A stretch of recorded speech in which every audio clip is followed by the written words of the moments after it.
बिस्म बिस्मिल्लाहिर्रहमानिर्रहीम। अस्सलाम वालेकुम। अली बिन अरवा बयान करते हैं कि एक दिन रसूलुल्लाह सल्लल्लाहु अलैहि वसल्लम ने बनी इसराइल के 4 अशखास का जिक्र फरमाया जिन्होंने अल्लाह ताला की 80 साल इबादत की और उनकी जिंदगी का एक लम्हा भी अल्लाह ताला की नाफरमानी में नहीं गुजरा। आपने इन 4 अशखास में हजरत अयूब अलैहिस्सलाम, हजरत हजकील अलैहिस्सलाम, हजरत योशा अलैहिस्सलाम और हजरत जकरिया अलैहिस्सलाम का जिक्र फरमाया।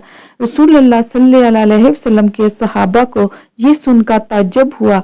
हजरत जिब्राइल अलैहिस्सलाम ने आकर अर्ज किया, या रसूलुल्लाह सल्लल्लाहु अलैहि वसल्लम, आपकी उम्मत को इन लोगों की 80 साल की इबादत से ताज्जुब हुआ। अल्लाह ताला ने आप पर इससे बेहतर चीज नाज़िल कर दी है और सूरत कदर पढ़ी और कहा, ये इस चीज से अफजल है जिस पर आपको और आपकी उम्मत को ताज्जुब हुआ था।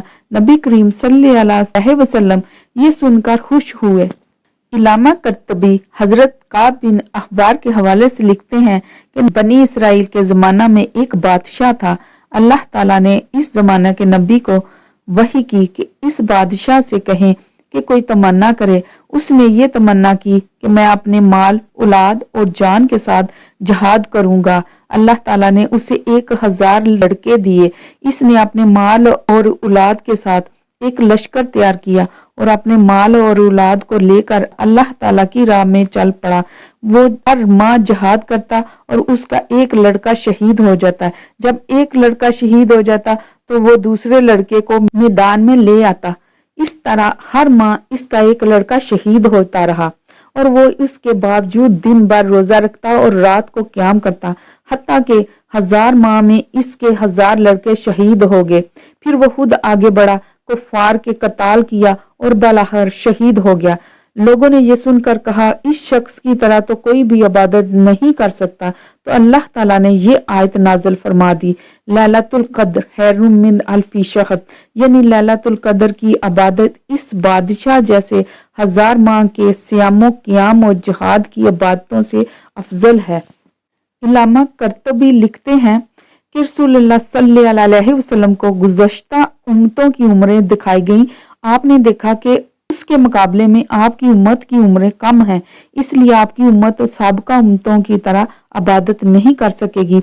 आपके इस कलक को ज़ायल करने के लिए अल्लाह ताला ने आपको लैलतुल कद्र अता फरमाई और उस एक रात की इबादत 1000 माह की इबादतों से बेहतर करार दे दी।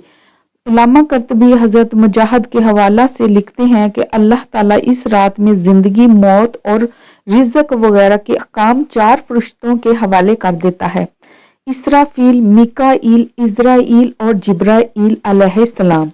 हजरत इब्ने अब्बास से रुवायत है कि इस साल जिस कदर बारिशें होती हैं, जिस कदर रिज़्क मिलता है और जिन लोगों ने जीना या मरना है, इसको लोहे महफूज से नकल करके लिख दिया जाता है।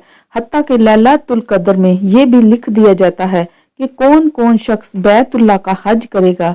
इनके नाम और उनके अब्बा के नाम लिख दिए जाते हैं। ना इनमें कोई कमी की जाती है, ना कोई इजाफा। अल्लामा आलूसी लिखते हैं कि तमाम रातों में सबसे अफजल रात रसूलुल्लाह सल्लल्लाहु अलैहि वसल्लम के मिलाद की रात है, फिर लैलतुल कद्र है, फिर मराज की रात है, फिर यौम अरफा की रात है, फिर जुम्मा की रात है, फिर निसफ शबान की रात है और फिर ईद की रात है। अल्लामा आलूसी लिखते हैं कि हजरत इब्ने अब्बास रज़ी अल्लाह ताला अन्हा ने फरमाया, अल्लाह ताला इस रात में हजरत जिब्राइल अलैहिस्सलाम को हुक्म देता है कि वो सिदरतुल मुंतहा से 70,000 फरिश्ते लेकर जमीन पर जाएं। इनके साथ नूर के झंडे होते हैं। जब वो जमीन पर उतरते हैं तो जिब्राइल अलैहिस्सलाम और बाकी फरिश्ते 4 जगहों पर अपने झंडे गाड़ देते हैं। खाना काबा पर, सरकारे दो आलम सल्लल्लाहु अलैहि वसल्लम के रोजा पर, बैतुल मुक़द्दस की मस्जिद पर और तूर सीना की मस्जिद पर। फिर जिब्राइल अलैहिस्सलाम कहते हैं कि जमीन पर फैल जाओ। फिर फरिश्ते तमाम जमीन पर फैल जाते हैं और जिस मकान या हैमे या पत्थर या किसी कश्ती में गर्ज जहां भी कोई मुसलमान मर्द या औरत हो, वहां फरिश्ते पहुंच जाते हैं। हाँ, जिस घर में कुत्ता या हंजीर या शराब या तस्वीरें مجسمے ہوں، کوئی بدکاری کی جنگ بھی ہو، وہاں نہیں جاتے۔ وہاں پہنچ کر فرشتے تسبیح و تقدیس کرتے ہیں، کلمہ پڑھتے ہیں اور رسول اللہ صلی اللہ علیہ وسلم کی امت کے لیے استغفار کرتے ہیں۔ اور جب فجر ہوتی ہے تو آسمان پر چلے جاتے ہیں، اور جب پہلے آسمان کے فرشتوں سے ان کی ملاقات ہوتی ہے تو وہ پوچھتے ہیں تم کہاں سے آئے ہو؟ فرشتے کہتے ہیں کہ ہم دنیا میں تھے، کیونکہ آج محمد صلی اللہ علیہ وسلم کی امت کی لیلۃ القدر تھی۔ آسمان دنیا کے فرشتے کہتے ہیں اللہ تعالیٰ نے آج محمد صلی اللہ علیہ وسلم کی حاجات کے سلسلے میں کیا کہا؟ فرشتے کہتے ہیں اللہ تعالیٰ نے ان میں سے نیک لوگوں کو بخش دیا اور بدکاروں کی شفاعت قبول کر لی۔ پھر اور آسمان دنیا کے فرشتے تسبیح و تقدیس کرتے ہیں اور اللہ تعالیٰ نے جو امت محمدیہ کی مغفرت فرمائی ہے اس کا شکریہ ادا کرتے ہیں۔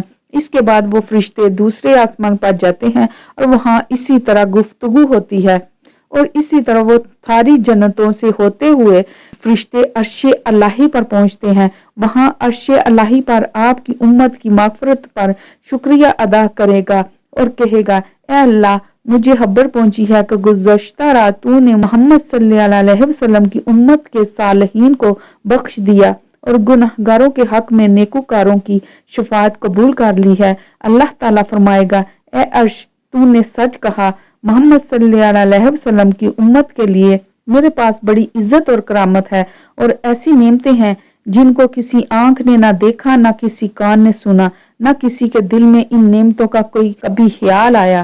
اللہ تعالیٰ قرآن پاک میں ارشاد فرماتا ہے تم بہترین امت ہو، لوگوں کو نیکی کا حکم دیتے ہو اور برائی سے روکتے ہو۔